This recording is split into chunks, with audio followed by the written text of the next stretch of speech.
Go ahead. And just come back to where the notes are. Yeah. Yes. Yeah.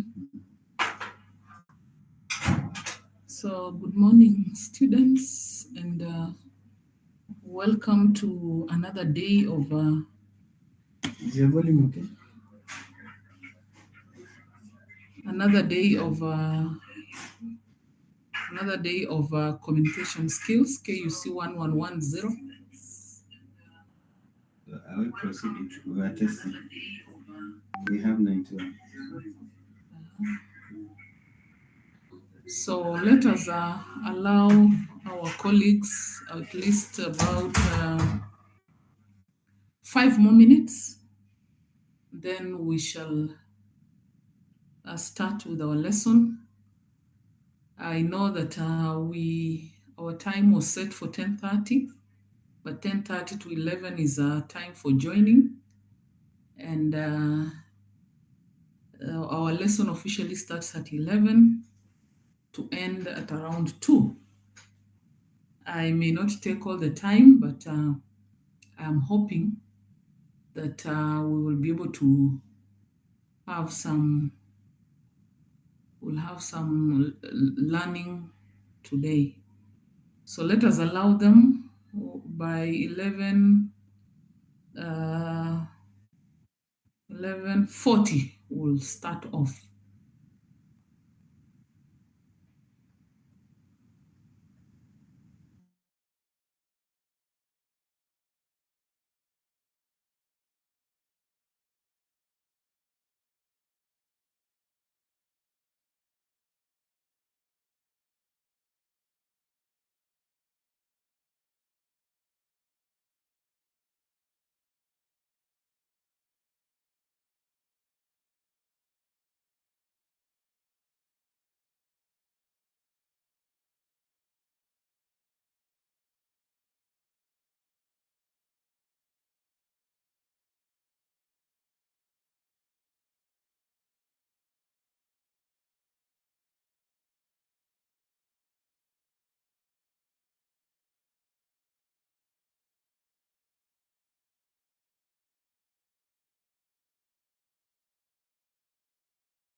So it's 11:40. I think we can start our lesson. Uh, I want to say again, good morning, good mid-morning, and thank you for finding time to join this class. I want again to review what we have been able to go through because it's a good practice to be able to revisit what we have done with the intention of just clarifying and helping us to get an understanding. Our topic today is library skills. But before we get to library skills, there are a number of topics that we have gone through, a number of skills that we have looked at. We began by looking at the fundamentals of communication, where we spoke about the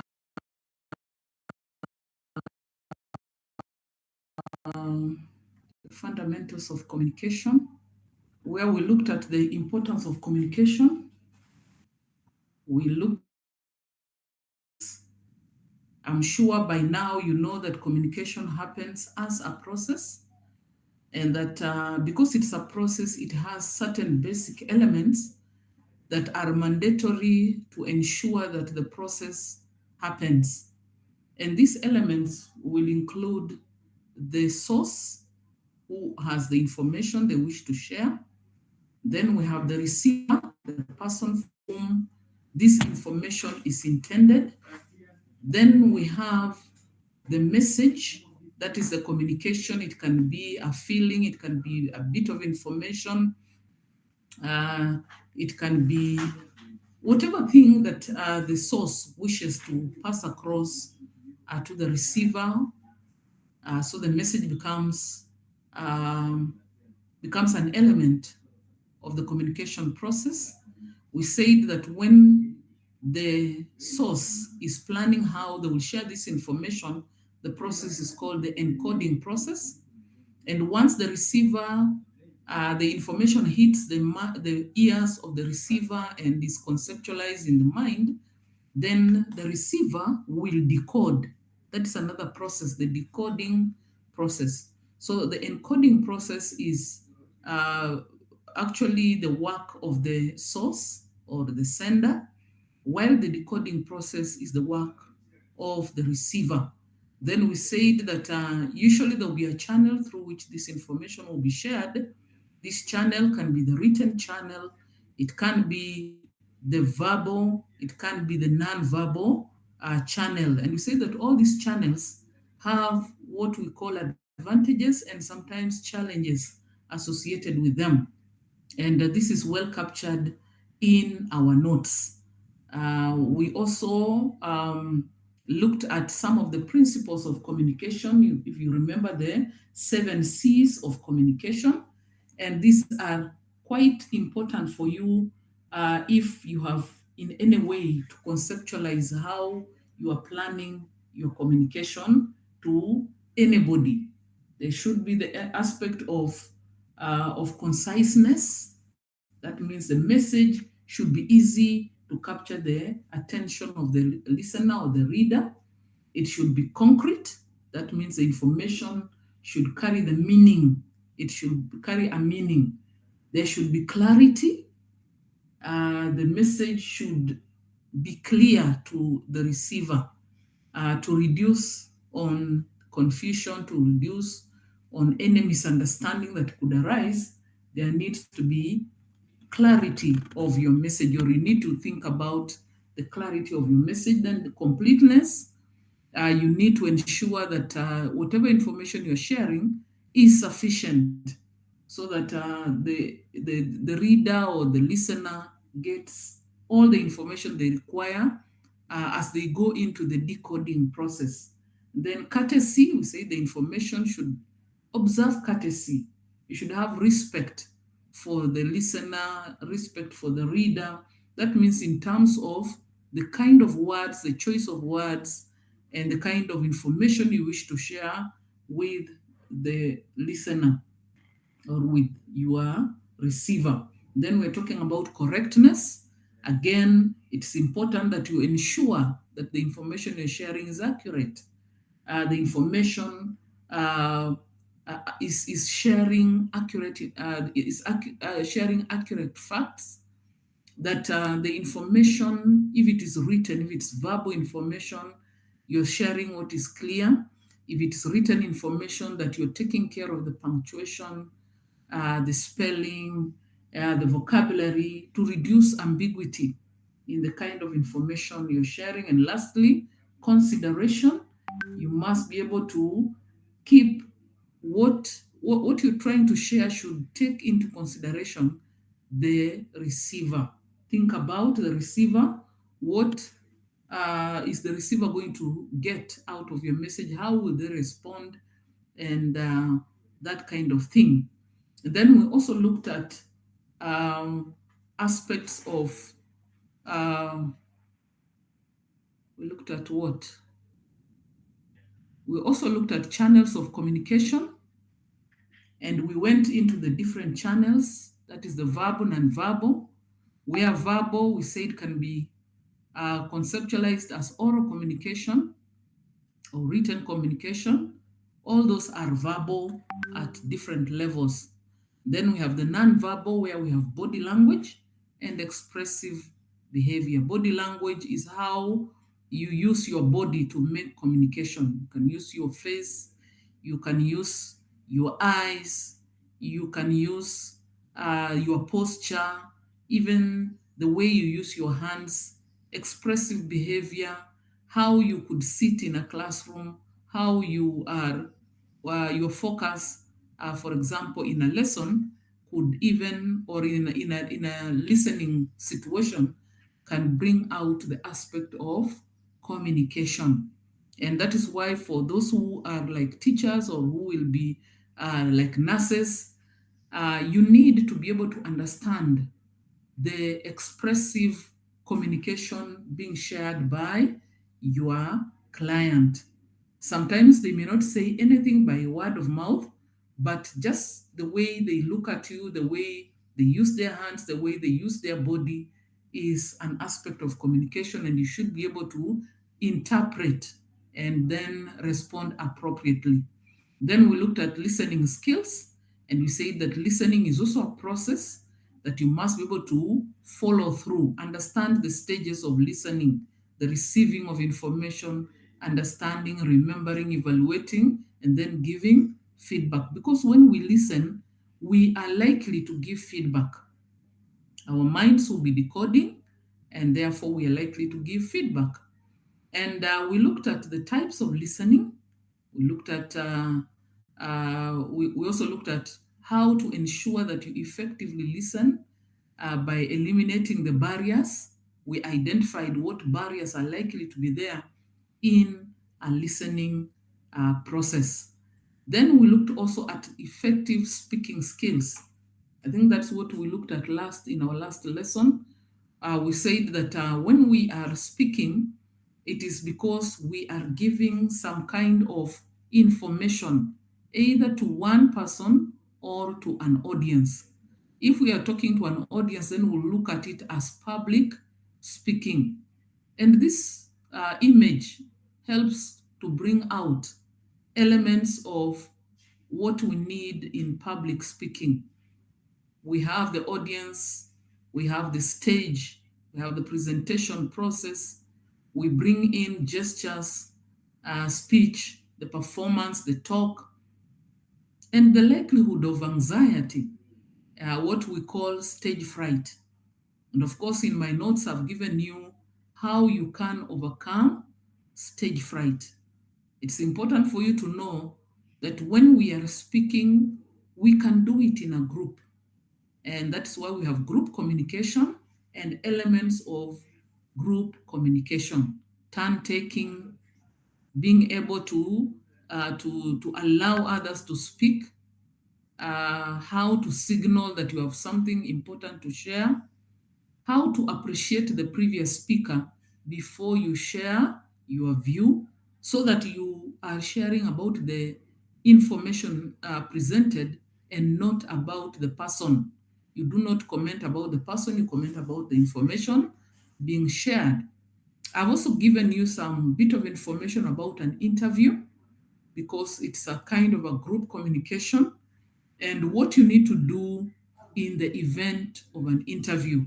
Apart from the normal things we know about your appearance, about preparing for the interview by reading around the topic, it will also be important for you to know that you are speaking to the panel and the panel is watching your communication, how you use your body to communicate, your hands, your sitting posture, the way you frame your words, where you focus, all that are part of what you're communicating in an interview.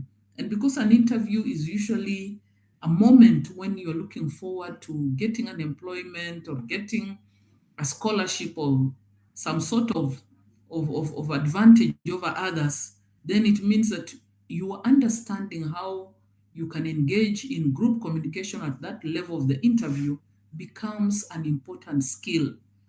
It is not just interview, you are presenting yourself to make yourself have an advantage over others. And usually, again, there will be stage fright because when you are in a situation where you are listening for questions and making your answers quickly, there can be stage fright. But uh, all this can be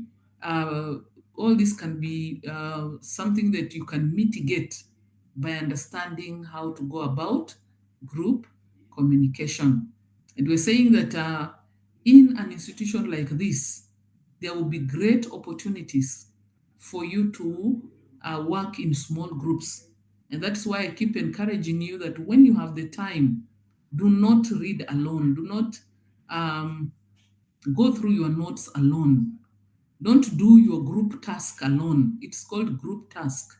So work with others because working with others will help you to understand small group communication and also the challenges associated with small group communication. I remember telling you that in the world of work today, there is great emphasis that you should be able to work with other people in a team. And so then there will be communication because you cannot work in a small team without sharing information, without receiving information. So it is important for you to learn from here. Those who are able to work in groups at this point of your life will find it easier when you go out. When you go out into the world of school and you're sitting in a staff room, when you go out into the world of work and you have to be work as a part as one of the members of a team, then you will understand what it means to be able to communicate and even the challenges. And I remember saying that as a scholar, you don't just get to understand challenges, you also work around ways of mitigating them. For example, when you're working in a small group, you may find that there are people who will always have an upper hand in terms of knowledge and in terms of wanting to share everything. But when you have a group leader, then this is a person who can be able to moderate the activities of the group so that everybody is then given an opportunity to share information. And it is not just one person taking over the meeting and sharing everything. And you will find them. They are there. You could be one of them. When you go to a meeting, you want to be the only one sharing information and you want all others to listen. But of course, it's not a very good habit because all other members of that team have something they can teach you, something they can share that will be of importance to you. Then we have reading skills. We looked at reading skills alongside study skills. And we said that reading skills are of great importance for you as a student in an institution of higher learning. And I said that because a lot of what you will get to know will not come from attending lectures. Are a way of creating understanding for you so that now you can go and explore more. And how do you explore more? You explore more by reading. Our libraries are full of materials, and these materials are to enable you to knowledge base regarding a topic, regarding an area of knowledge. So by reading, we said we need to understand what is the purpose of reading. Are you reading for enjoyment? Are you reading for knowledge? Are you reading for information? Things like that. Are you reading for academic purposes? And I remember saying that our focus will majorly be reading for academic purposes. That is where I introduced you to strategies that have been tested and tried by scholars. If you remember, we had SQ3R and SQ4R, where you survey a text, you set questions, and then you read, you review, recall, and then you review. That is SQ3R. And SQ4R, we added reflect as the last R. And we said reflection means that you connect what you're learning with what you already know, what you're learning in the text and what you already know, so that you build strong links between what you already know and what you are reading in the text. That is how we retain information. And I encouraged you and said that in the process of your reading, going forward, use these strategies. They will help you so that you do not have to revert to the poor habits of reading. I'm sure you remember them.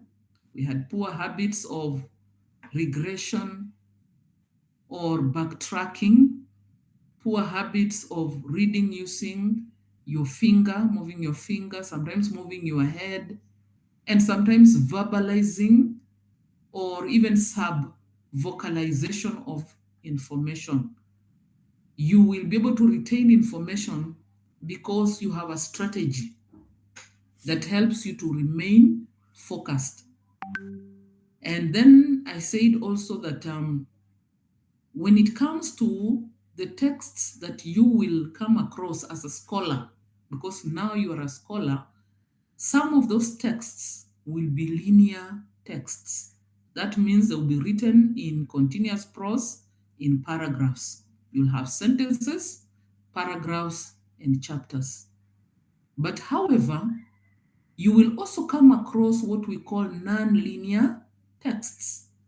This is where information is coded.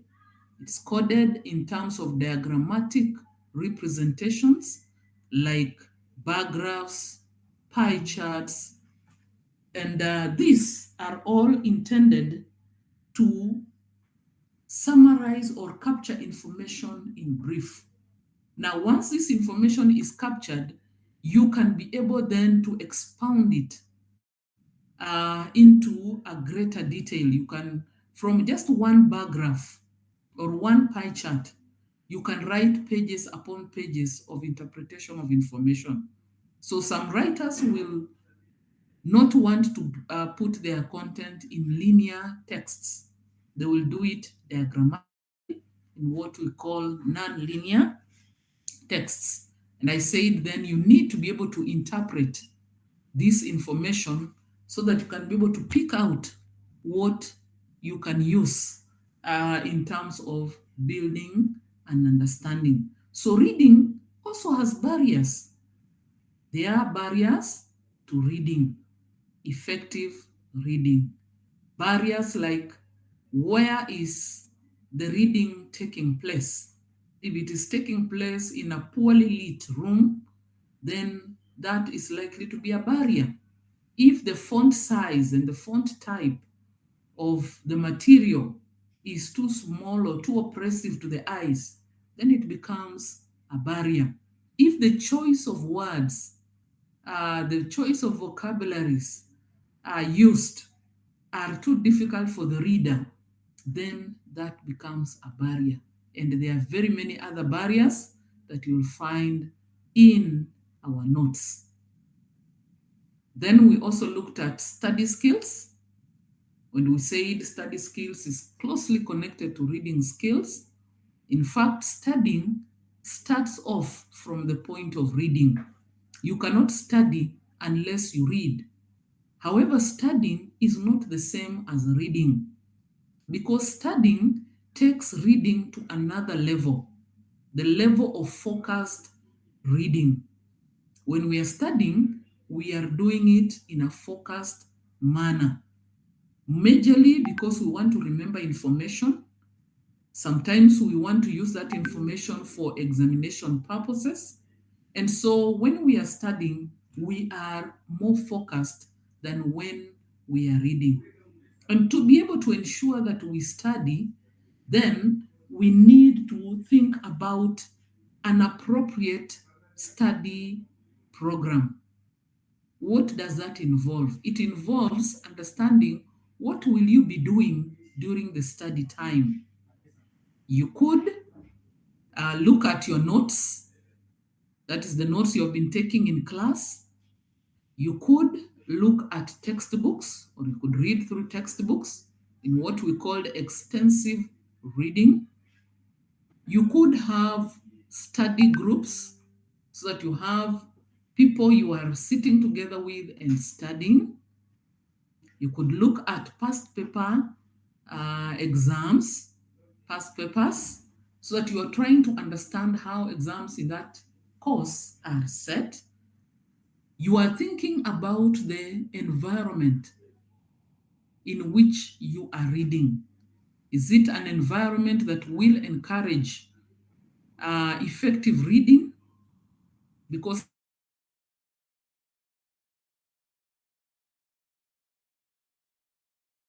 you may end up, therefore, relaxing too much and even sleeping, or the environment is too harsh. Let us say there's too much light or too much wind, or you're reading in a place that the furniture is too hard.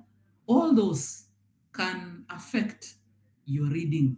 So it is important that then you have an understanding of your study environment. You need good lighting, you need good aeration. Remember, when we're talking about studying, we are talking about focused reading.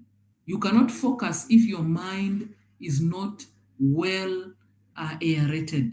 So you need a place where the air is coming in, you are in good form. You can be able to see clearly, you can be able to breathe well, you're not in a stuffy place, you're not in a hard environment, you're not in a noisy environment. You have an idea of what you want to do in the process of studying. So all those are part of what will make a successful study program.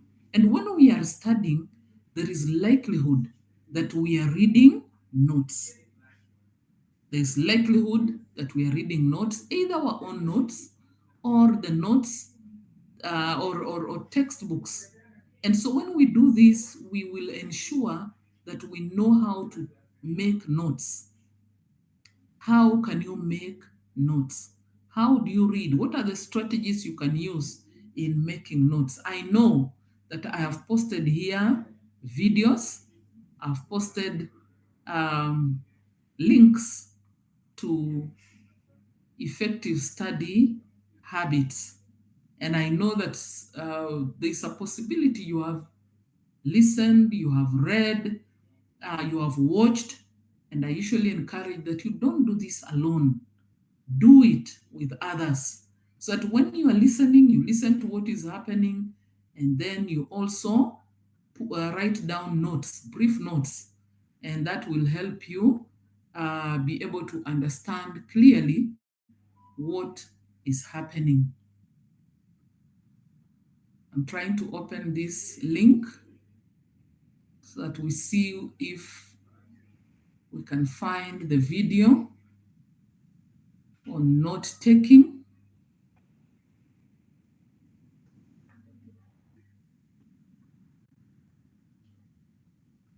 Looks like it's a bit low.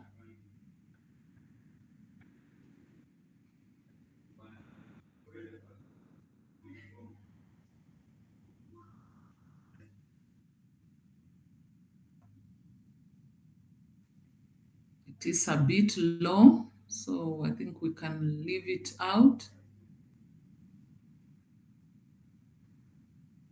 You can leave it out.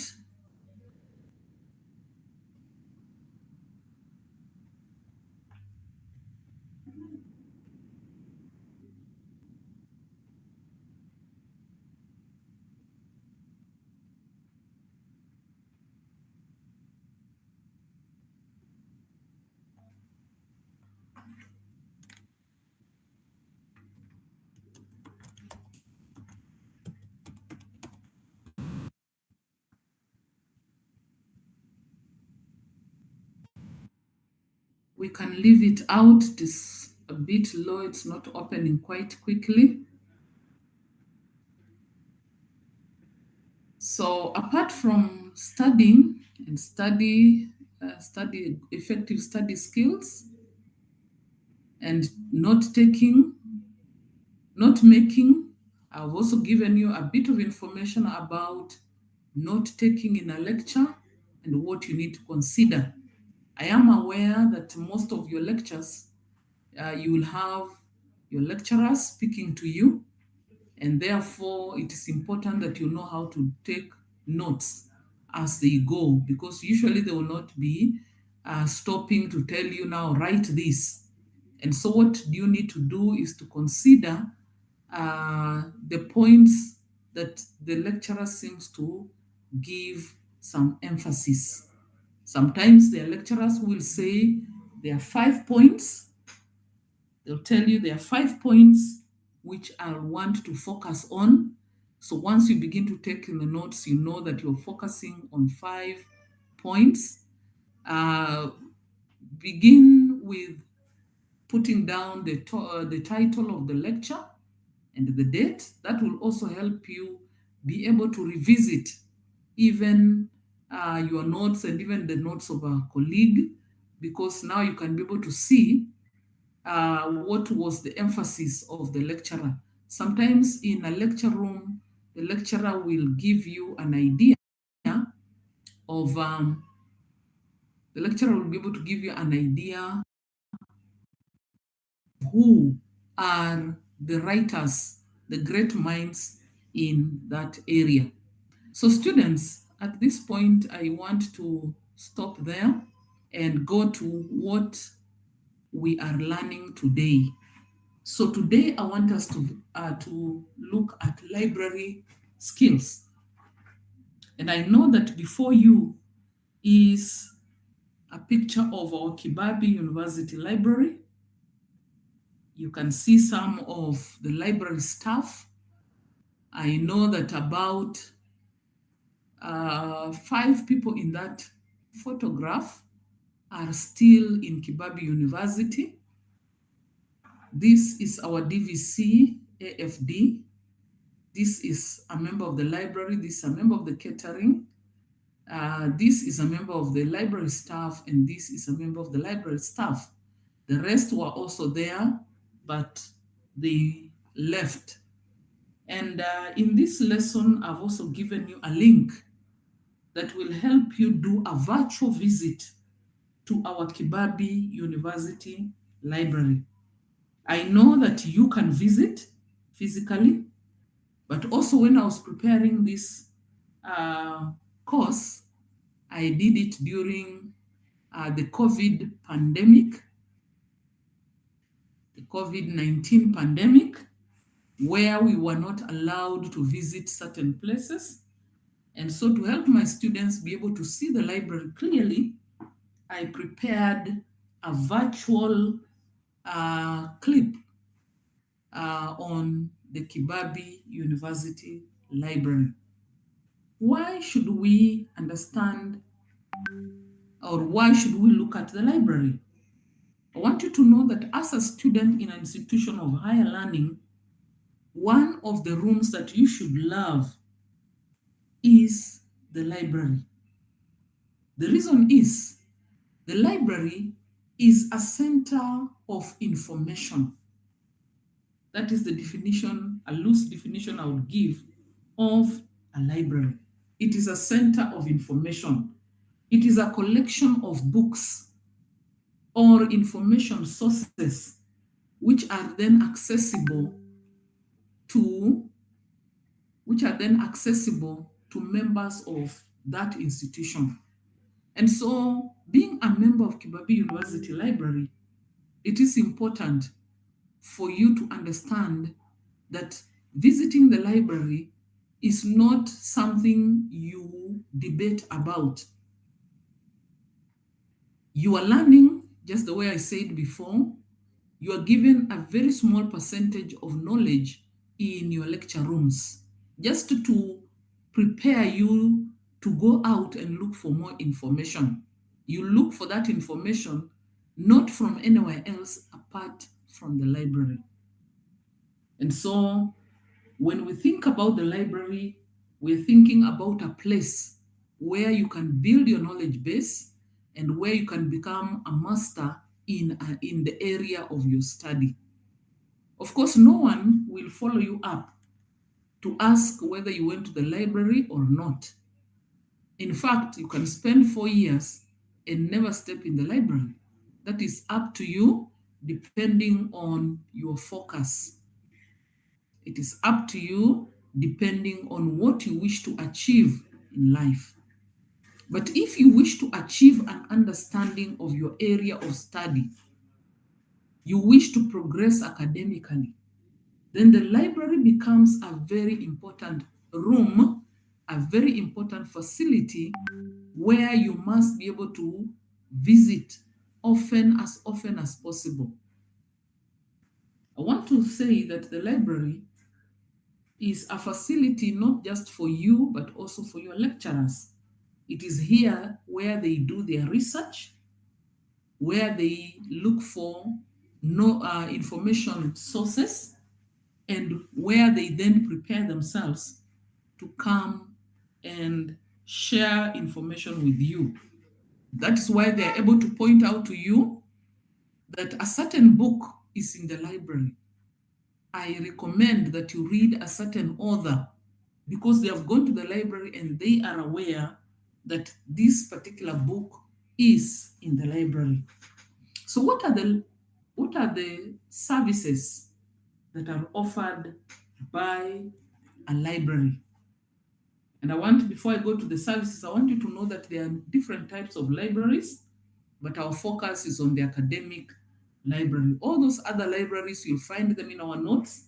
They include public libraries, special libraries, private libraries, children libraries, and such.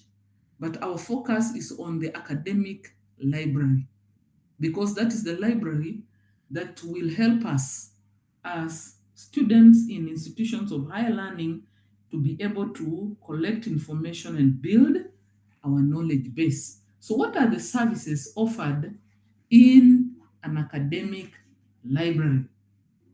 An academic library has lending services. That is, they lend out book materials for their clients. You are their client. So they lend out book materials for the use of their clients. They also offer technical services. Technical services include photocopying, printing, binding, and all that kind of thing. They also offer the services of interlibrary transfer or access of information resources. For example, you may want a book in the Kibabi University Library, but you find that the book is not available. But the librarian tells you that the book is available in Masinde Muliro University Library. Then he can initiate through your advice, the librarian can initiate an inter-library transfer of the material, so that the material is brought to you, you can be able to access it and make use of it, return it at an appropriate time, and then it is returned to Masinde Muliro University Library. So interlibrary services are offered by an academic library. Another service is access to information sources. The library offers you books, internet information-based materials, and journals. So when you go to the Kibu Library, what you see immediately are our hard copy materials, the books, the textbooks, and even sometimes the newspapers and the journals. But what you may not know is that we have a huge e-library. It is not just that the library has computers. It's not a computer library, but it is a space where materials are stored. Some of those computers are also our OPAC system. That is our catalog, where all our resources are, or information about our resources are stored. So visiting our library, you will be able to realize that we have so much information, both print and non-print materials. Some which you can borrow on short loan, and some which you may require to just read and leave on the shelves or on the reading tables. You cannot leave the library with them. And we also have materials which you can borrow for 2 weeks and be able to make use of the materials. I want you also to know that in our library, we have what we call library organization. The library is organized. I'm sure if you went to our library for the day when you visited our library for the first time, you must have felt confused because there was so much materials, so many shelves, and you did not know where to go. That is a clear indicator that you were in a library. And to help you be able to navigate your way around in the library staff have created a number of ways to help you be able to find your book easily and make use of it easily. And one of the things they do is they have come up with a library classification system. A library classification system. Now, there are a number of systems in the world because libraries don't just end with Kibabi. There are many libraries, and a classification system is a way in which library materials are organized for quick access, for easy and quick access. I've told you, if you ever felt lost in the Kibabi University Library, then that was the right thing. You need to know that you need some direction. The library staff will not be there walking around and helping you, but there is a way in which you can be able to understand how to navigate your way in a library. And so one of the things they have done is to come up with a classification system, a way of organizing the materials. Classification. Now, this is a system that was developed in America and are divided into 21 broad subject areas. They are categorized under A. B stands for philosophy, psychology, and religion. So if you're a student or you are interested in materials in that direction, Then once you see B, you know that it contains materials that are concerned with philosophy, psychology, and religion. C is about auxiliary sciences of history. The Americans are usually very strong on history. So C stands for auxiliary sciences of history. Do not worry about the notes, they are there. You'll be able to find them in this e-learning platform. D stands for world history. That is, the history of the world is categorized under D. Then E is the history of America. Again, F is the history of America. I've told you that the Americans are usually strong on history. Then G is geography, anthropology, and recreation. If you want to find books on geography, you want to find books on anthropology or recreation, you look for the shelf indicated G. If you want to find books on social sciences, then you look for H. Want books on political science, you look for J.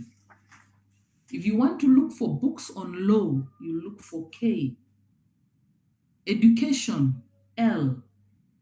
Music and books on music, you look for M. Fine arts, you look for N.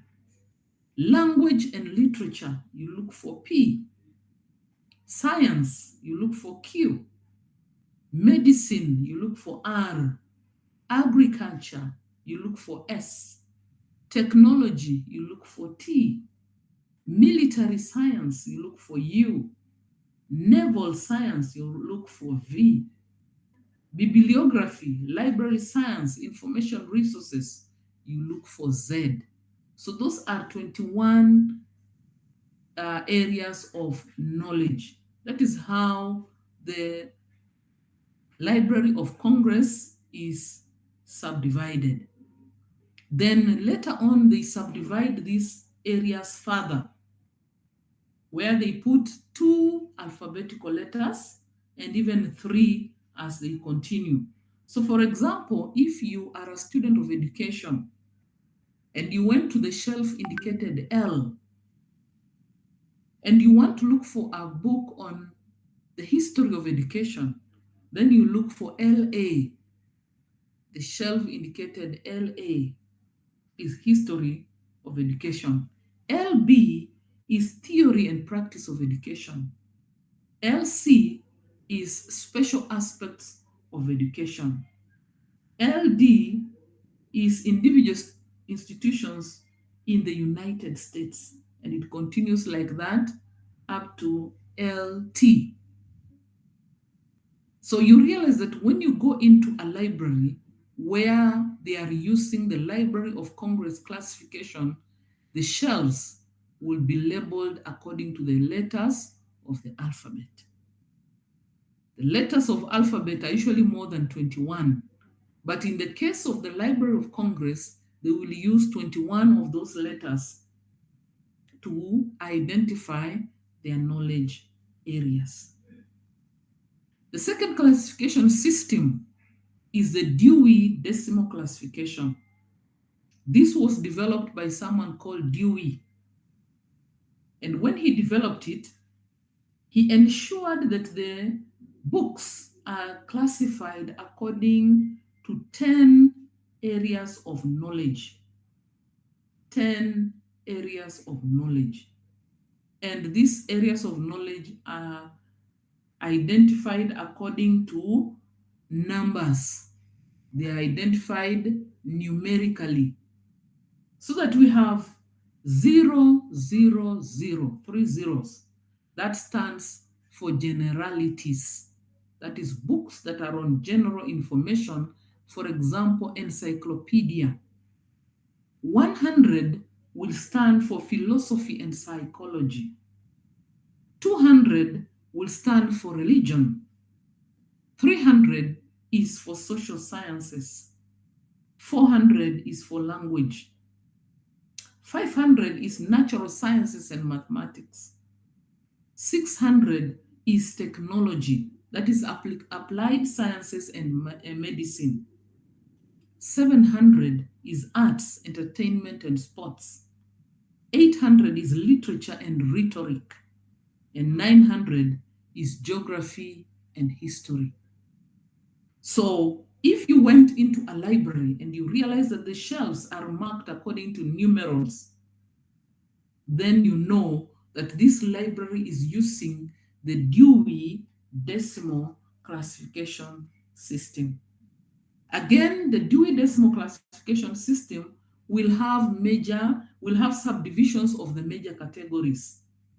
Let us say you want to look for books on religion. Religion is 200. So 201 is general religion. 202 is doctrines. 203 is public worship and other practices. 204 is religious experience, life, and practice. And it continues like that, as you will see in our notes. So this is one of the major ways in which librarians have ensured that their clients who visit the library are able to access whatever material they want to some level easily. Because once you understand the classification system, then you are able to move quickly to the right shelf. The second thing they have done is through the use of a library catalog. And what is a library catalog? A library catalog is a list of books and other materials in the library with the descriptive information about each of them. So it is a list. It is a list that helps you to know who is the author, the title, the edition, the publisher, and other smaller things. So that is the catalog. It's a list of the books found in the library. So if you want to find out what book materials are found in our Kibabi library, then you need to access the catalog. Now, there are different types of catalogs. We have the computerized catalog, like the one that is used by the Kibabi University Library. It is called in full Open Public Access Catalog, or the OPAC system. Online Public Access Catalog. Then we have the card catalog. Now, the card catalog is the one you are most likely to have used in your secondary schools, where small cards were created that identified different books. Now, in an institution like Kibabi, we do not use the card catalog. We use the OPAC system. And the OPAC system is located in a computer. If you enter our Kibabi library, the computer that you will likely see ahead of you will be our OPAC system. Usually you'll find students sitting there trying to look for whatever materials they need. I'll tell you how to use the OPAC system. To search for information in the library, you need to have an understanding of who is the author of the material. Perhaps know both the names or know the surname of the author.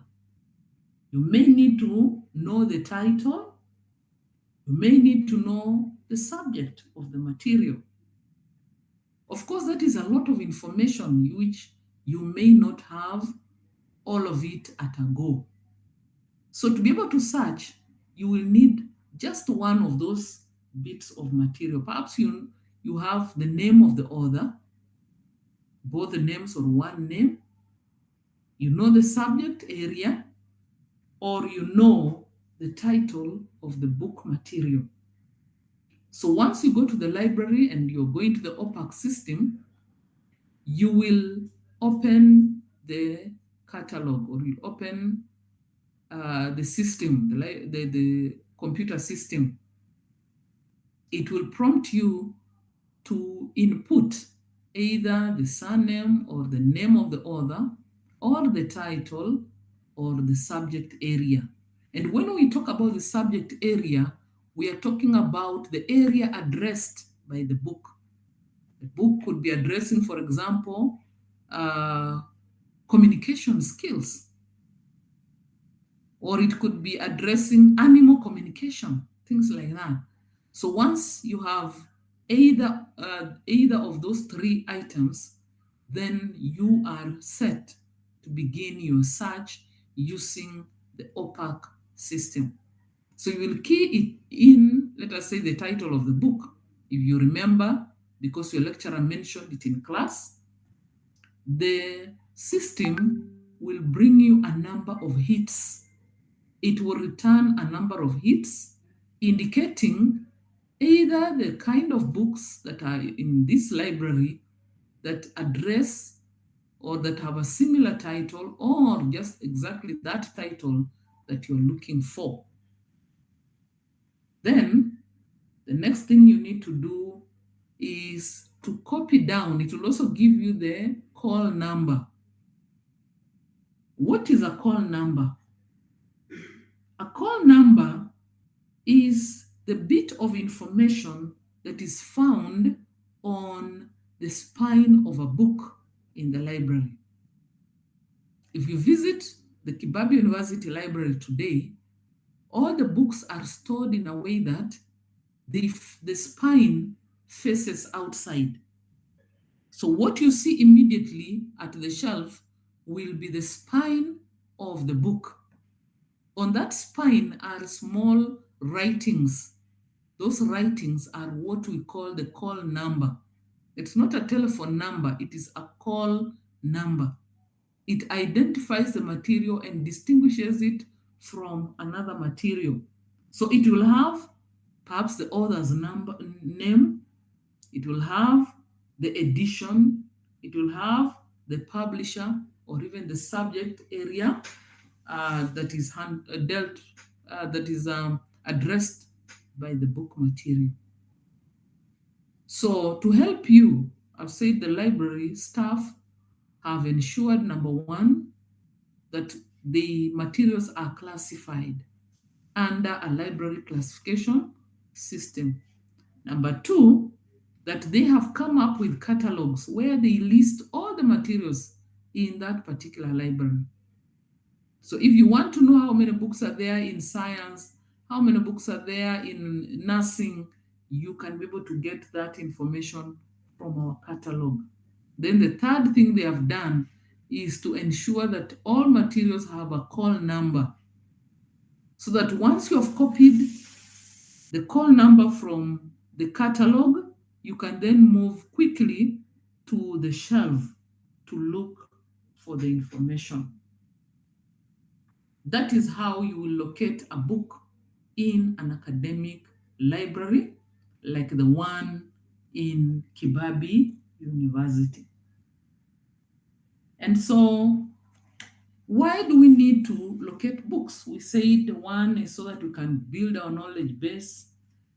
Perhaps we want also to read, seeking for answers for an assignment we were given, or we are doing a research for, let us say, our project or something like that. All that will require the library. And so your visit to the library will be enriched if you know what to do. Otherwise, you'll simply get there and you'll be unable to know what to do regarding the library and how to get the materials. Now, how can you identify the right information source? Because again, when you go to the library, there are very many books on even the same subject area. You'll find very many books. So how do you identify a book that is relevant to you or that has the right information? Number one, you need to check the up-to-dateness. How up to date? Is the material a recent material or it was written long time ago? We avoid materials that were written long time ago because usually knowledge keeps evolving, knowledge keeps growing. So there's a possibility that whatever information was applied 50 years ago has become obsolete. It is now no longer relevant. New ideas have come up. And so what needs to happen is that you need material that is current, that will inform you about what is happening currently. So information keeps changing. So ensure you check up to dateness. You look at the date when the material was published. Number two, you need to check the relevance of the book. You have a purpose why you are reading. You're reading because you want to prepare for an exam, you want to do an assignment, you're reading because you're doing a research.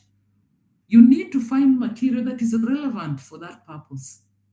And so by checking through the table of contents, you are likely to establish whether that material has what you need or it has what you need to a certain limit. And so you need to look for another material to fill up what is left. So relevance is important. Then you also need to check the credibility of the author. Who is the author of that material? Who is the author of the material? Credible authors and credible publishers are usually known.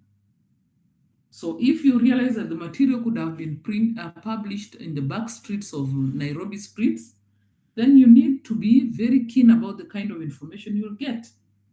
So credible authors, and some of them you'll know because they'll be mentioned to you by your lecturer. Your lecturer will tell you, go and look for material by so and so. Then that helps you to be able to pick the right kind of material. You also need to look at the book's popularity. A book that is on high demand means that it is popular. You could even check through the blurb, that is the information at the back of the book. Look through some of the recommendations that have been made about the book. That will help you to understand how popular the book is.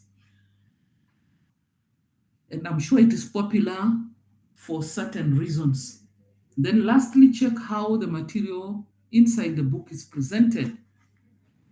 You're looking at the font size, the font type, you're looking at the pictorials, you're looking at the arrangement of information, the attractiveness of the book. All those are important things to consider when picking a book. So it is important that you evaluate a book before you pick it off the shelf. Evaluate it, look at it, and ensure that it has what you require. So while you may click on our link to be able to visit the library virtually, you can also just go to our library straight away because our library is physical and it's available, and also because we are no longer in the COVID-19 situation where we needed, for safety's sake, not to be congregating in certain places. But as for now, you can be able to visit the library yourself some of the information or some of the things that I've shared, and more specifically, find out what classification system has been used by the Kibabi University Library. That happens to be one of my favorite questions. I like asking it. So ensure that you can be able to be on point when I ask, because I will surely want to ask to gauge your understanding and even whether you have been able to go to the library and check that up.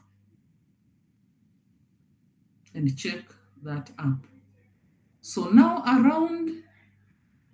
the issue of the library is the idea of documenting sources. Documenting sources. When you go to the library, you will find there a lot of materials. Some of those materials will give you information which you want to add. Let us say you want to add in your term paper, you want to add in your research, you want to add in your notes.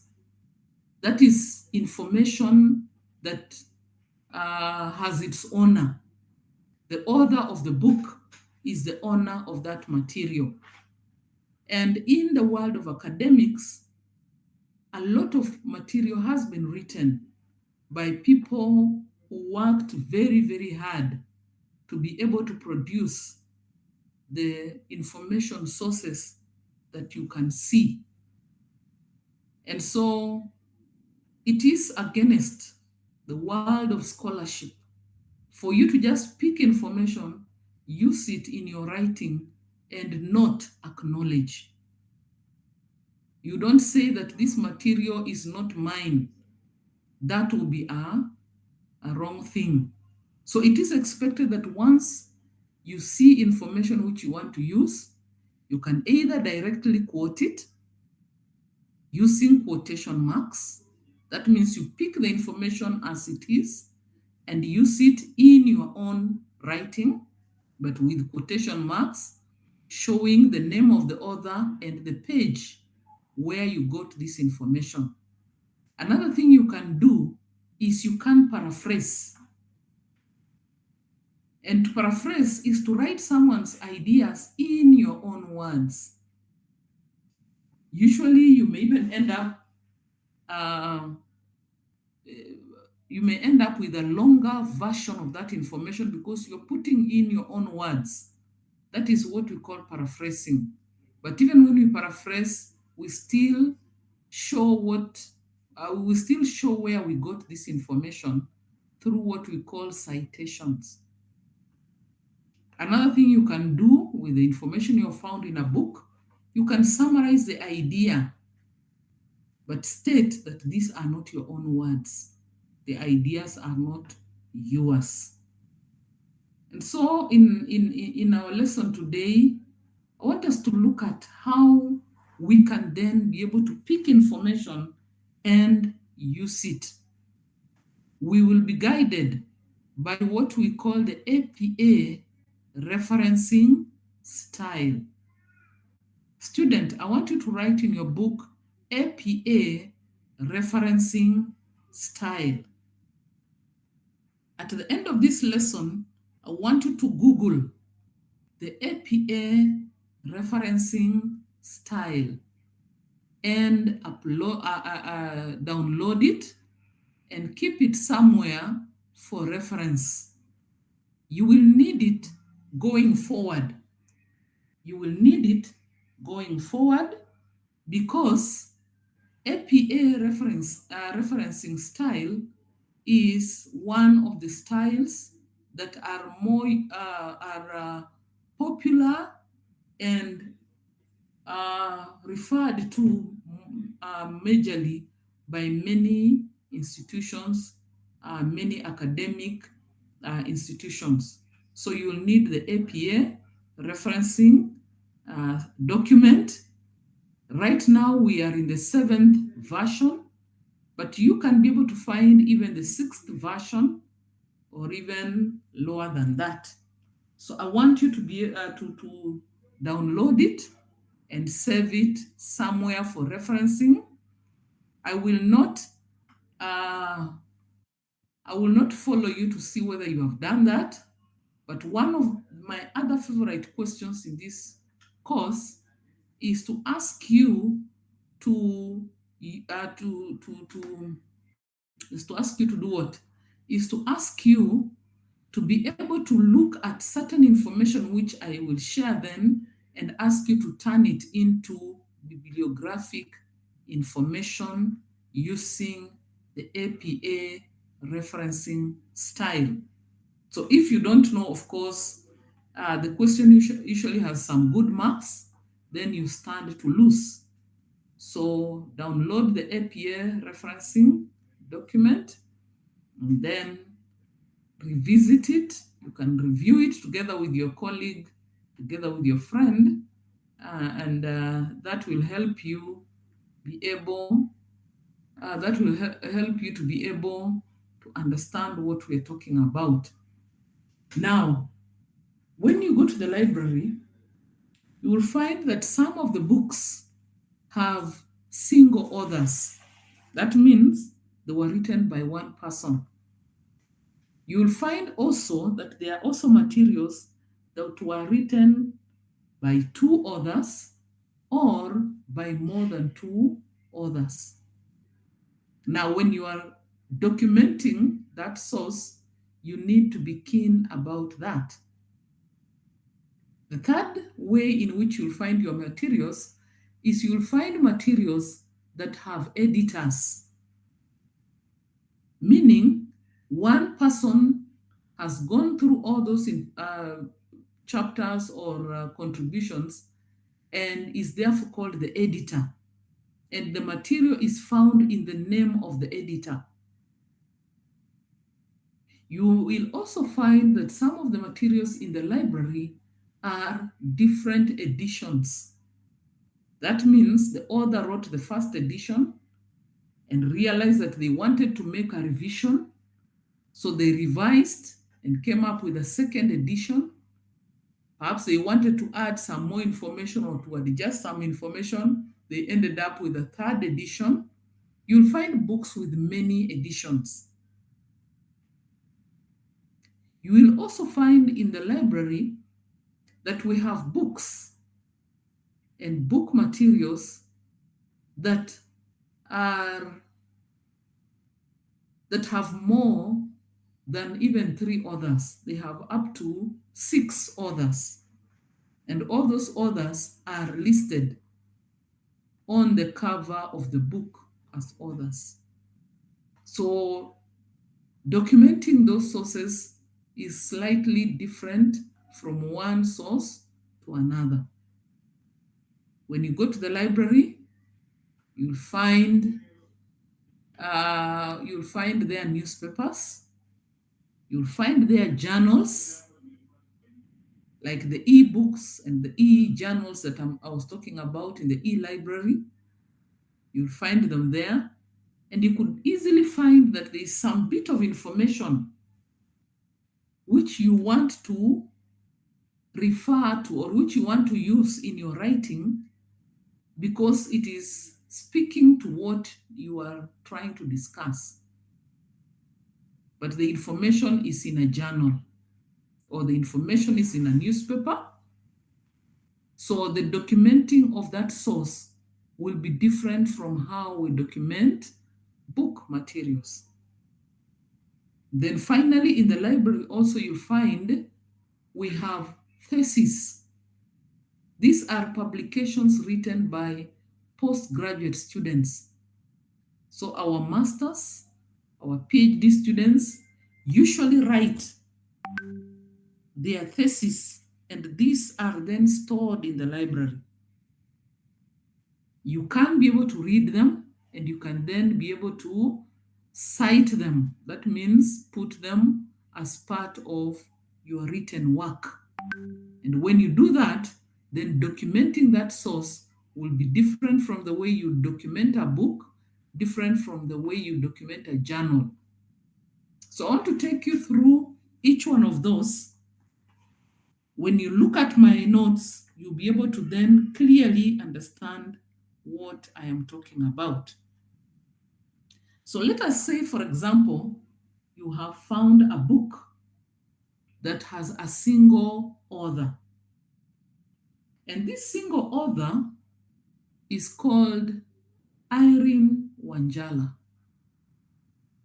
And this Irene Wanjala published this book in 2013. So you want to do a citation of this book. The book is called From Theory to Reality. From Theory to Reality. That is the book. You realize that the book was published by Z&C Publishers. And Z&C Publishers are in Nairobi. So you want to cite this book. So what you need to do is to begin with the last name of the author. Remember, the author is called Irene Wanjala. So the last name of the author is Wanjala. So you'll begin with Wanjala, you put a comma, and instead of writing Irene, you'll put an I and a full stop on it. The material was published in 2013. So after the full stop on the I, you'll put in brackets the year of publication. That is 2013, and you close the brackets, you put a full stop. Then you write down the title of the material, From Theory to Reality. From Theory to Reality. Because you're writing this with your hand, or you're handwriting this information, you will underline the title of the material.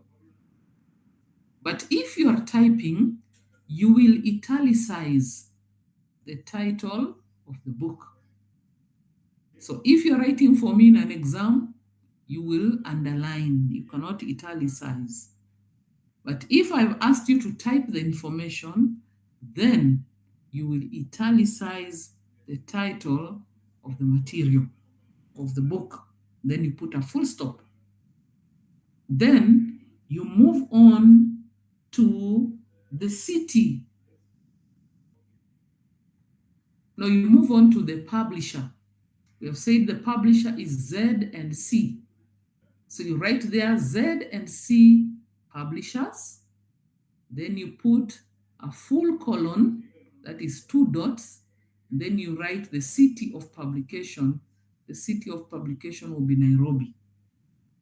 And that will be the end of your citation for a book with a single author. Let me just repeat a bit of that. So we are citing a book, or we are documenting the source of a book by a single author.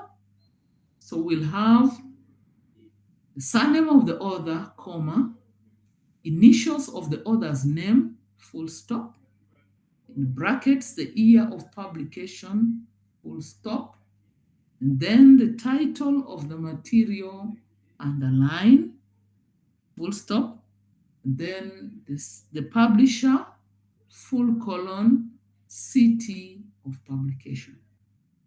That is for the book with a single author. If the book has 2 authors, then you will do something quite similar to that. So instead of having only one author, now that we have 2 authors, let us say the first author is Irene Wanjala, the second one is Laura Mamuli. So this is a book by these 2 authors. So the first one will say Wanjala, comma, I, then we'll put the sign for and. It's called an affixed. You'll put the affixed, and then you'll say Mamuli, comma, C. So that means the 2 authors are Wanjala Irene and Mamuli Catherine. Then we put the year of publication, the title of the book, we proceed to the publisher, then the city of publication. We'll have finished. Let us say the material has 3 authors. The book has 3 authors. It has 3 authors. Then again, we'll move on. There's 3 authors. Then we'll move on and Let us say the 3 authors are Wanjala Irene, Mamuli Catherine, and Ben Nyongesa.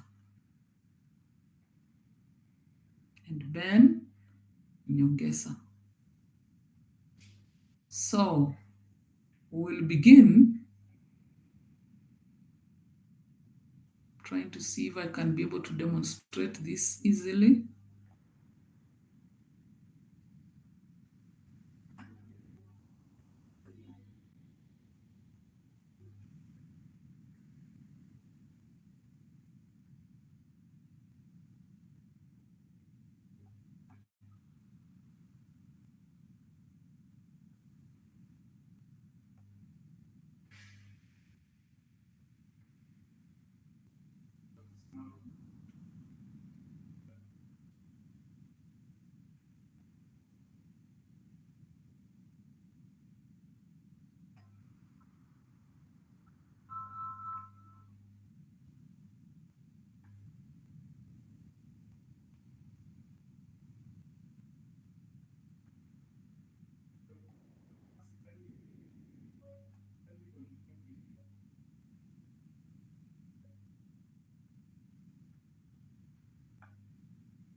I'm not muted. I was trying to see whether I can be able to get a document. Can you see my share?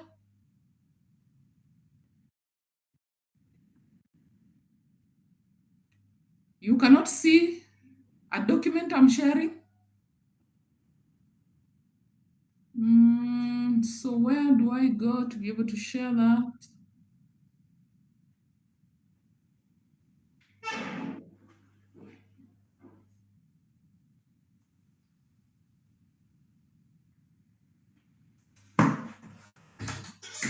Where do I go to be able to share that? I wanted to share this. Nifungue ikaenda hapo juu. Ikaenda hapo down. So you have to say stop sharing. Stop sharing again.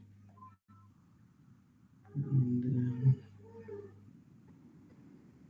then share afresh. You should pick where is it this one.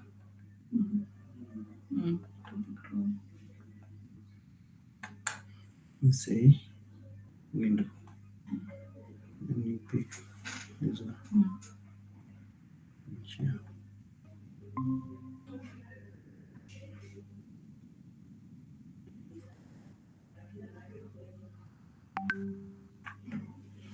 Sasa hapa nitaiendeshaje? Once you share, you just come back to this to explain from here. Okay. So thank you for being patient. So I want to show you this first one. No, the second one. I want us to focus on the second one. This is a book with a single author. The author is Day. You can see the surname is Day, and then we have the initials, and then the year of publication, the title of the book, the city of publication, and the publisher. I say it because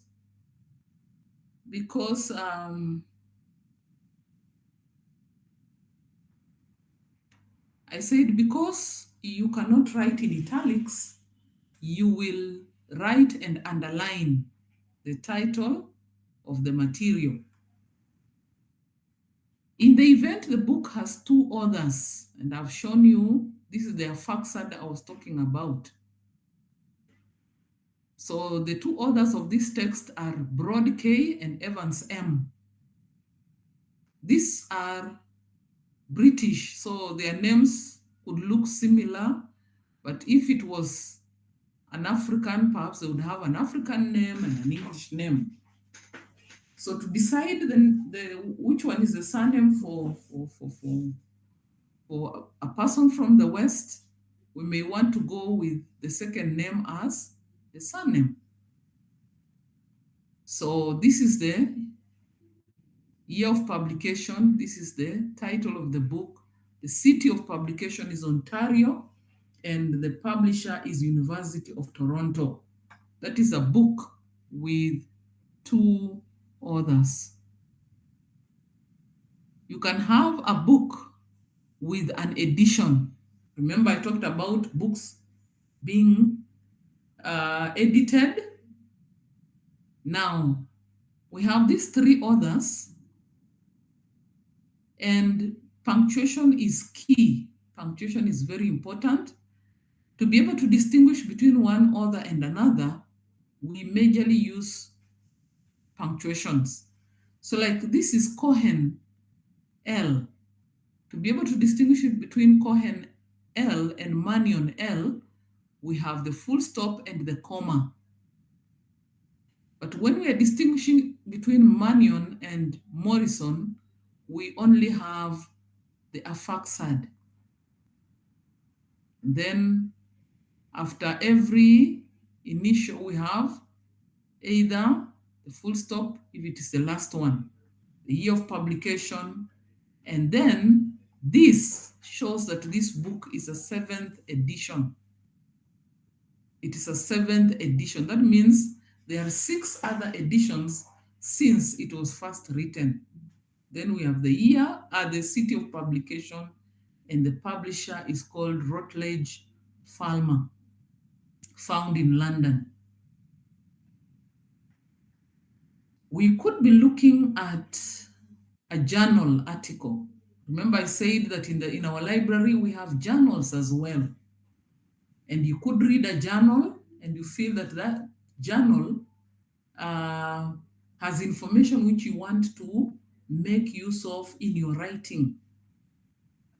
Journals usually have journal titles or journal names. So documenting a journal article is different from documenting a book. Here, it is the journal name that takes on the underlining. Remember, in the book, it was the title of the book that was underlined. In a journal article, it is the title of the journal that is underlined. Or if you're typing, it's the one that it takes the italics. So this is our author, is the year of publication. The title of the article is not underlined. I hope you can see that. That is the difference between journal and a book. In a journal, the title of the journal article is not underlined or italicized. It is the title of the journal that is italicized. Then we have the volume number. Journal articles are produced according to volumes and issues. So this is volume number 26, issue number 2. So this is how we capture that information. Volume 26, issue number 2. We separate that with a comma, and these are the page numbers. So a journal usually will have a number of articles. That is why it's important for you to identify the page numbers where that particular article is located. So we know that it was volume 26, issue number 2, and we quickly turn to the pages until we get to page 385. Between 385 and 401, we'll get our article entitled The Principal's Role in Teacher Professional Development, written by Bredesen, VP. That is how we document journal sources. Sometimes we may pick our information from the internet.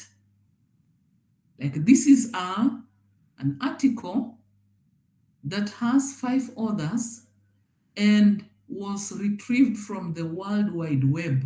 That is a website. The book or the article was by someone called Yon SK, that is one person. I'm sure you can see the separation using the full stop and the comma. Then we have Duncan T. You can see again the separation, the punctuation. Then Wen Yu L. Then Scalros. And then the last person is Shepley LK.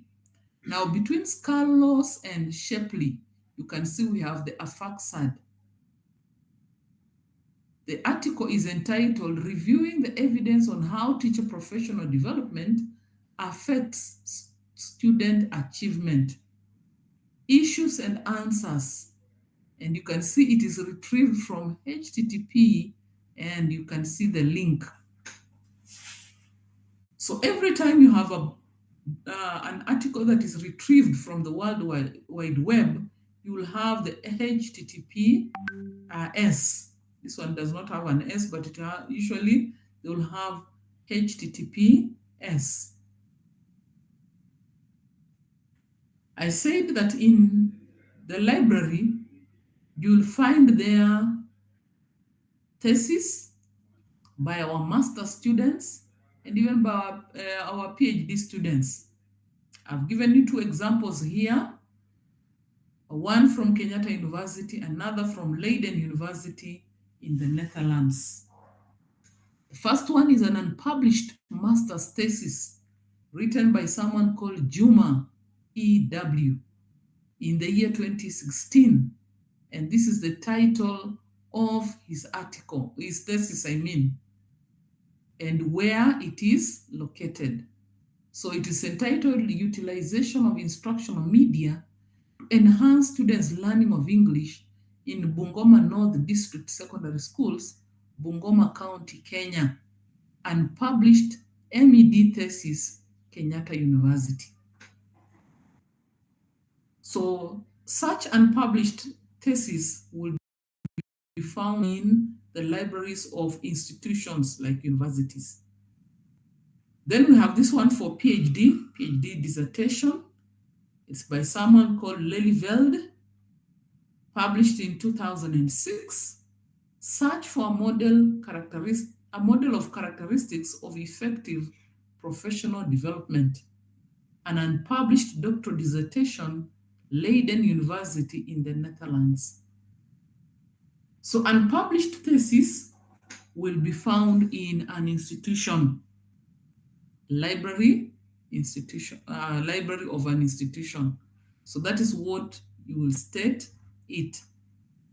Sometimes you'll find that some of the books that you find in the library will have an editor, just the way I stated in the beginning. One person who edits the articles and puts them together. And so the book bears the name of the editor. To be able to denote that this is an editorial or a book that has been edited, will have the surname of the author, the initials of the author's names, and after that we have ED before we go to the year of publication, and then the title of the book, the city, and the publisher. So again, you realize that the ED helps anyone looking at this citation to know that it is a book that was edited. Now, why should we focus so much on ensuring that whatever information we read, we document it? It is because in academic circles, one of the greatest crimes is taking another person's writing, conversation, song, or even idea and passing it off as your own. If you find an idea and use it as your own, yet it belongs to someone else, then you will have plagiarized. Sometimes students ask me, how will someone know that I have plagiarized?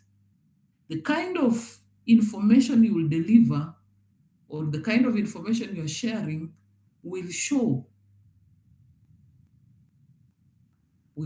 evidence of either it is your work or you have plagiarized. Issues, for example, regarding research. You may not have done research at this level. And so I do not expect you to be able to cite confidently and say that these are your findings in this and that research activity. And so, for me, clearly, you'll have plagiarized. Some of the language used would be more technical than I expect from you. And so, I will also be able to tell plagiarism. Now, in academic circles, plagiarism is a crime. Sometimes if you have written your project or your thesis or your dissertation and you're found to have plagiarized, then your information is pulled down. That means it is withdrawn from public viewing because you have plagiarized. So how do you avoid plagiarism? You have read 3 books as you are preparing to write your assignment. The first thing you should do is to write down the title of the book, the author, the year of publication, and many other things, a few other things that you need to remember, the book, and even the page number where you found important information. This will help you when you come to writing the bibliography. And I want you again to note that bibliography is that information that describes a book or a text or a material that is cited, or that information that describes a book or journal that is cited is called bibliography. So once you come across a book and you have read through and you realize it has information which you'd want to use, then write down that information. Capture that information as soon as you can so that you do not forget that this information came from a certain source. Then also keep the sources in correct context. That means use them according to how they were correctly, or do a correct interpretation of the information. Another thing, don't cut and paste. Cutting and pasting will cause you to plagiarize. What you can do instead, you can summarize, you can paraphrase. You will have avoided the issue of cut and paste and also plagiarism. I've given you enough information there of how you can be able to assist yourself to how you can assist yourself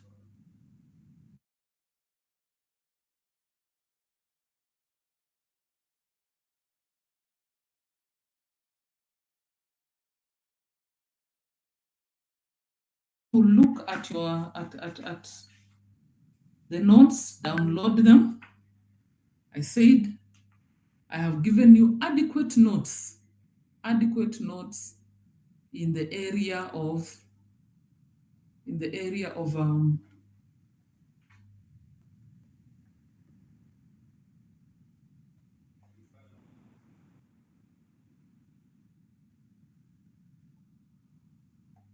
I've given you adequate notes in your area, in that area.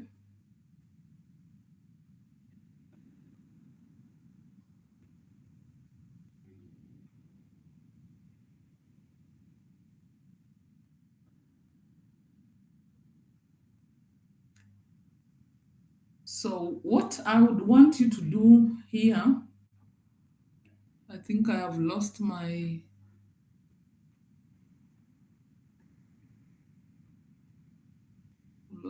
window.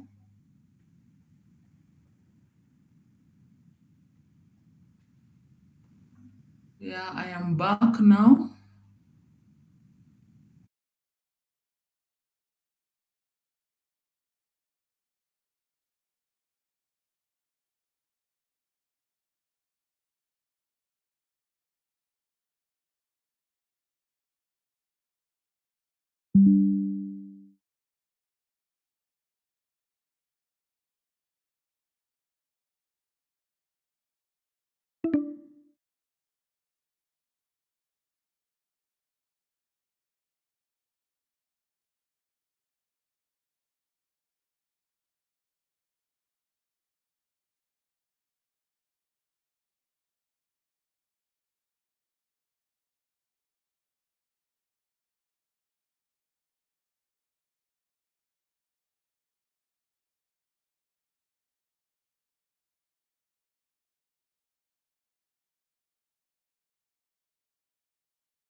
will take time and go through that information.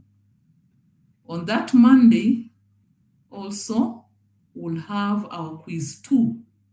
Remember, we had scheduled quizzes for after every topic. I don't know. You're sharing. I'm not sharing. I'm not sharing. We have come back here.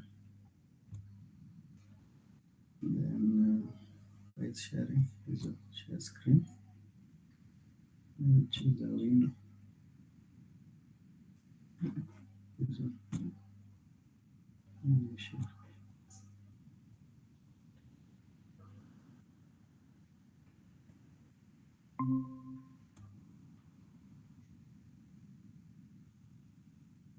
Just stop sharing.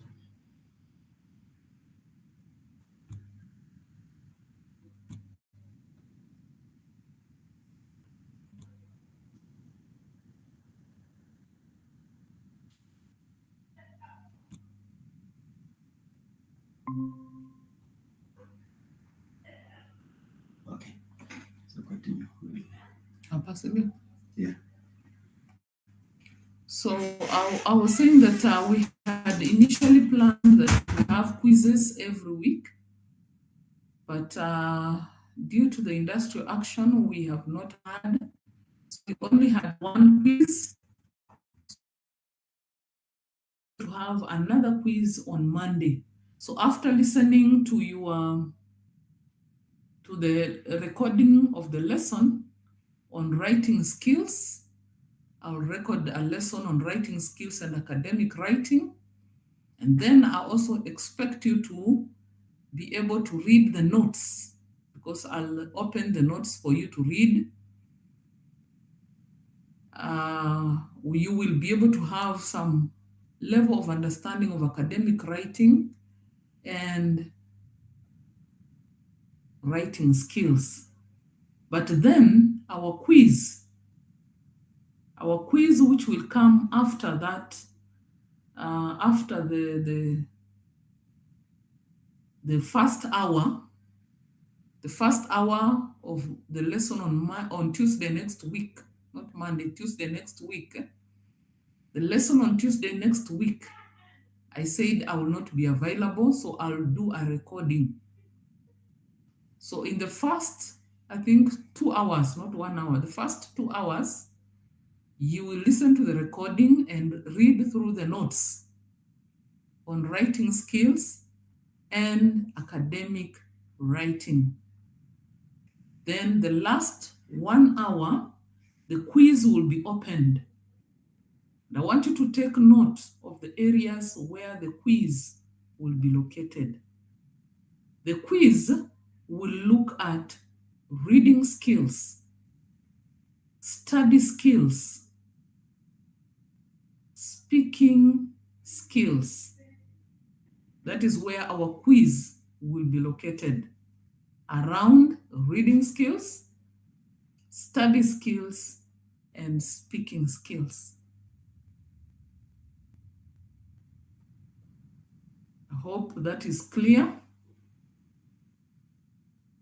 So after that, then our lesson on Monday will be done. So on Monday, do not just get into the class and then disappear.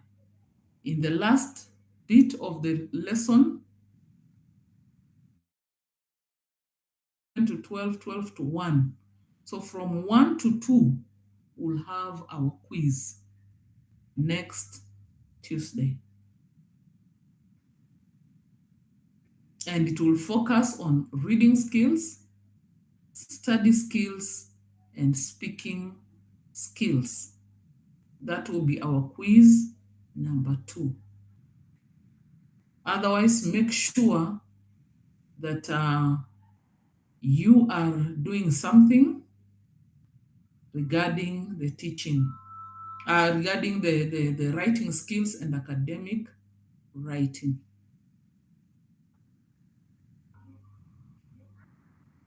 Thank you, Mr. Boniface. Are you there? I wish to end this lesson at this point.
Yes, I'm muted. Was there any question?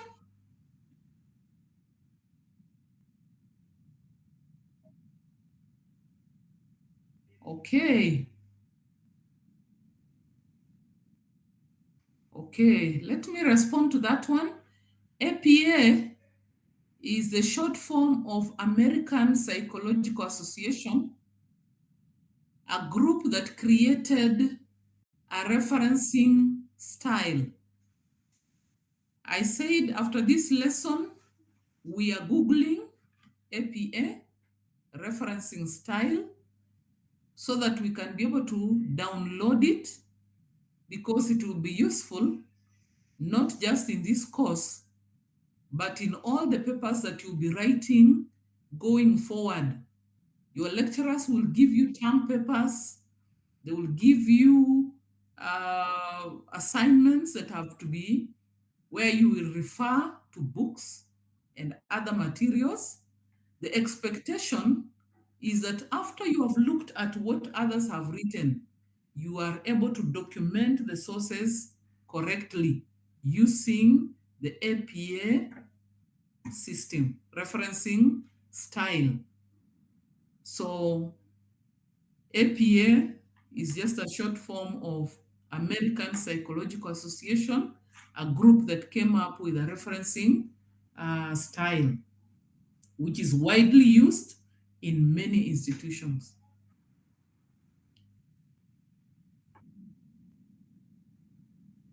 Yes.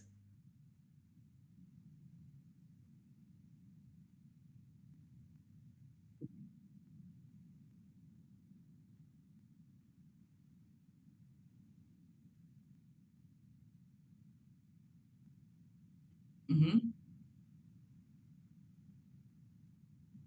Mm-hmm.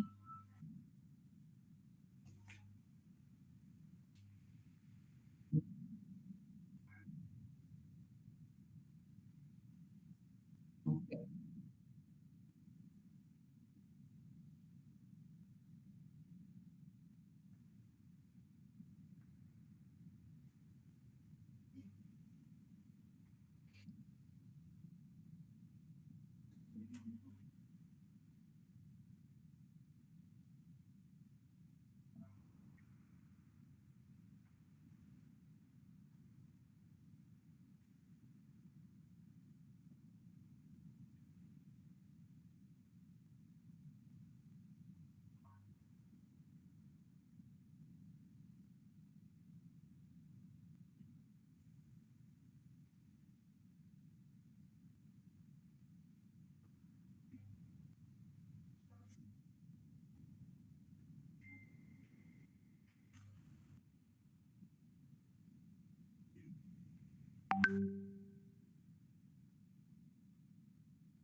Thank you. So, thank you, students.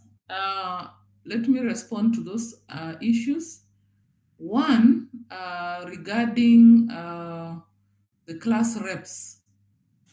I am even seeing someone here saying we are not seeing anything. We cannot from the start of the lesson up to now. Um, I don't know how to help you, but if you're not seeing anything, just go to the e-learning platform. At least you will be able to get the notes. And then let us know why you are not seeing it. The link was shared very early for each one of you to be able to access it. So class reps, I do not understand why people can be saying you're not seeing anything, you cannot hear anything from the start up to now. The second thing about cards, in KUC 1110, we don't work with cards. We work with quizzes. And the quizzes are after, we had initially planned them to be after every lesson. However, because of the industrial action that was undertaken by our lecturers, we have not had them, but we had one. So I wish to follow up from that point next week by giving you a quiz. This week we were still testing to see how our attendance is, our joining of the online lesson and all that kind of thing. Now that we have stabilized, next week, I've said the first 2 hours from 11 to 1, you will be listening to my recorded lesson. You will also, apart from just listening to the recorded lesson, you will also undertake, I will also look at the notes on the e-learning platform, that is the writing skills and academic writing. And then the last hour from 1 to 2, you will undertake your quiz. It will be for 30 minutes, so you will be able to undertake it. You will have an opportunity to revise and also undertake the quiz. And I've said it will focus on 3 areas: reading skills, study skills, and speaking skills only. That will be our focus. So from Tuesday next week, going forward, every other lesson will also have a quiz after it. We cannot have it on Friday the way we used to have, because now people are very busy. So we'll be using one of our 4 hours to do our quiz. Was there anything else I've forgotten?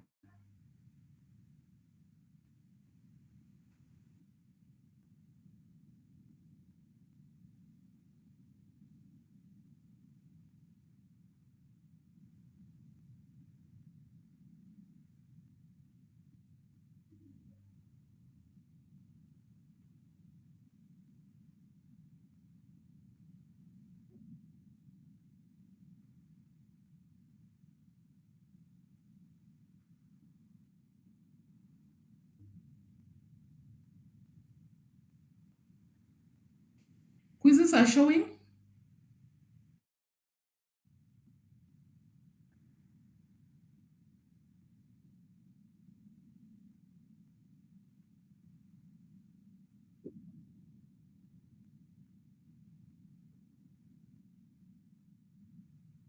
We,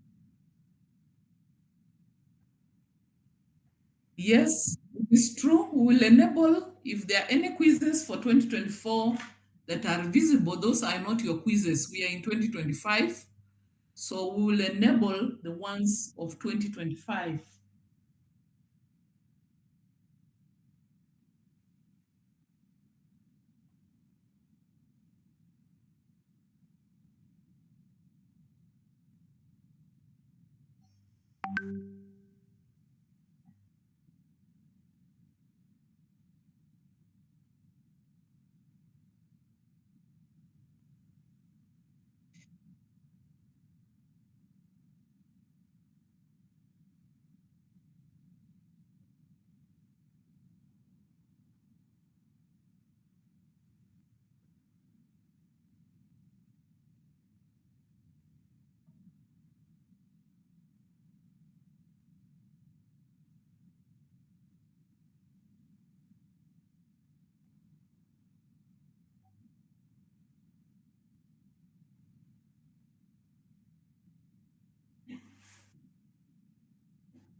I thought they looked at the or communicate how.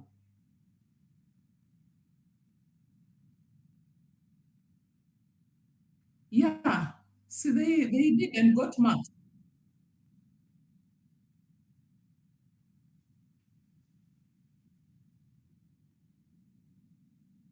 I want it to count.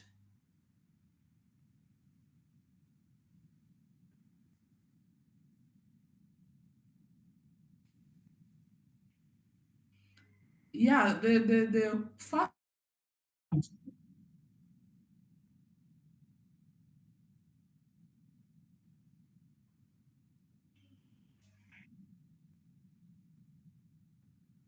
Oh, hello.